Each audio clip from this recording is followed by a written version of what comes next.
Joining me today on NYSE Floor Talk is Gaurav Dhillon. He is the CEO and founder at SnapLogic. Gaurav, it's wonderful to have you here. Thanks for joining me today. It's a pleasure.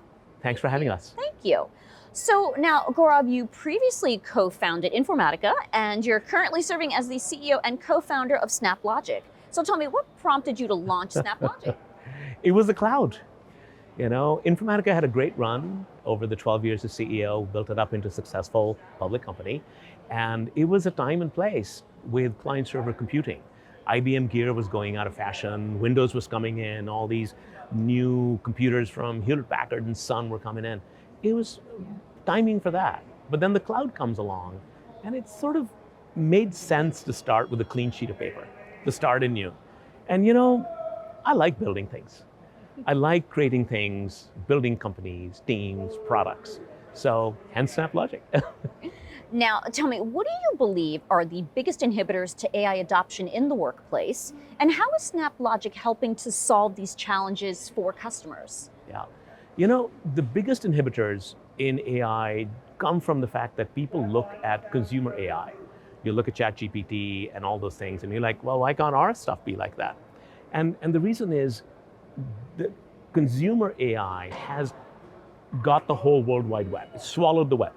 It's read Wikipedia and encyclopedias and everything humans have put out. So then when you interact with those algorithms, they can do things that it's very hard to do in a business setting. So the inhibitors in the business setting have to do with the fact that business data is still at the hunter-gatherer stage. A couple doors down from now, someone who has their own building was telling me this. It takes them 3 weeks to get the data across. So we're still in that stage, one. Two is you have to worry about security. We're not talking about poetry in the style of Edgar Allan Poe as a question. You're going to ask questions about your clients, about who are the more profitable ones are, about your own business and such. So you need to have secure access. So you have to worry about the data, how you handle the data, who has access to it. So those are the inhibitors of the adoption of AI in the enterprise. And we solve it by freeing up the data. and then we have some new things coming up and that I'd love to talk about. Oh, yes. Yeah. So you mentioned that. Now, you recently launched a new product called GenAI Builder. So tell me, how does this new offering empower organizations to harness the full benefits of AI? Right. So look, it's to us, it's really about having built this technology at SnapLogic, the platform, to get people out of the hunter-gatherer stage. We have hundreds of enterprises, many of them listed at the New York Stock Exchange, who use our products to flow the information around, the connective tissue in the enterprise in the age of the cloud. Having done that, we were able to build GenAI Builder atop our platform.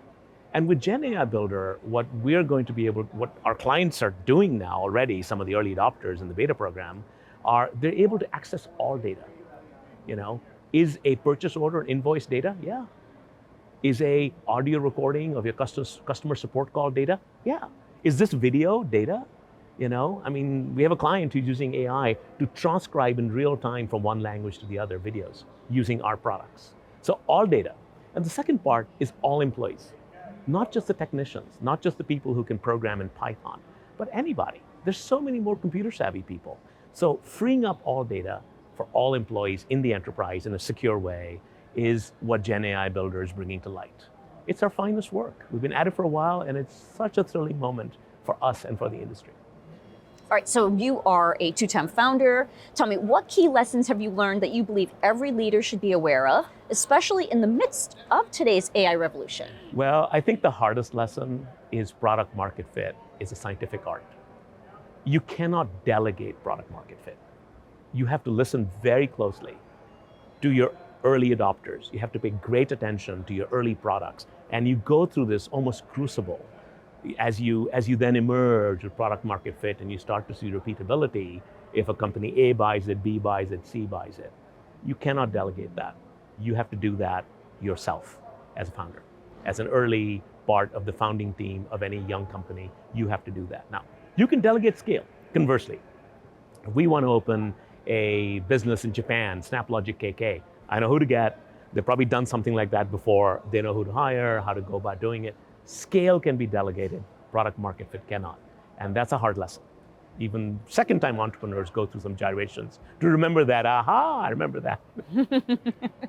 All right, well, Gaurav, it's been wonderful to talk with you. Thanks for joining me on Floor Talk today. My pleasure. Thank you for having us.